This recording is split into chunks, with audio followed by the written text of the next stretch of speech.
ত্রয়োদশ সংসদ নির্বাচন ঘিরে রাজনৈতিক মাঠে টানটান উত্তেজনা। আইআইএলডির সর্বশেষ জরিপ বলছে বিএনপি ও জামায়াত সমর্থিত জোটের মধ্যে ব্যবধান প্রায় নেই।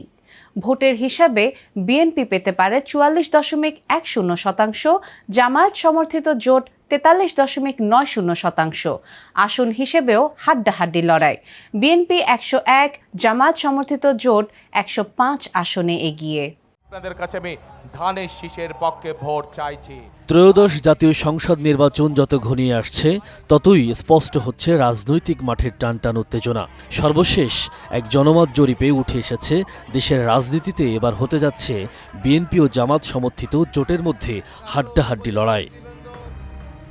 International institute of law and diplomacy আইআইএলডির পরিচালিত এক জরিপে দেখা গেছে ভোটের হিসেবে দুই জোটের ব্যবধান প্রায় নেই বললেই চলে। জরিপ অনুযায়ী বিএনপি সমর্থিত জোট পেতে পারে 44.10% ভোট, অন্যদিকে জামাত সমর্থিত জোটের ঝুলিতে যেতে পারে 43.90% ভোট। গত 21 জানুয়ারি থেকে 5 ফেব্রুয়ারি পর্যন্ত সময়ের ব্যবধানে সারা দেশের 300 আসনের ভোটারদের উপর এই জরিপ চালানো হয়। এতে অংশ নেন 63,615 জন ভোটার। প্রতিটি আসন থেকেই সর্বনিম্ন 100 থেকে সর্বোচ্চ 300 জনের মতামত নেওয়া হয়েছে।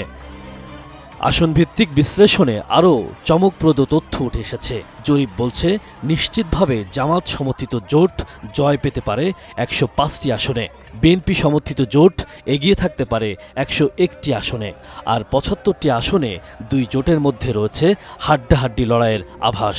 বাকি 19টি আসনে স্বতন্ত্র ও অন্যান্য দল বিজয়ী হতে পারে। এলাকাভিত্তিক চিত্রেও রয়েছে ভিন্নতা।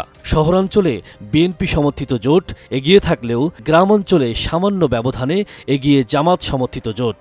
ভোটারদের বড় একটি অংশ এখনও সিদ্ধান্তহীন অবস্থায় রয়েছে।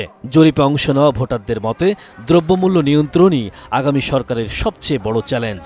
পাশাপাশি সুশাসন, দুর্নীতির বিরুদ্ধে কঠোর অবস্থান এবং কর্মসংস্থান সৃষ্টিকে অগ্রাধিকার দিতে চান তারা।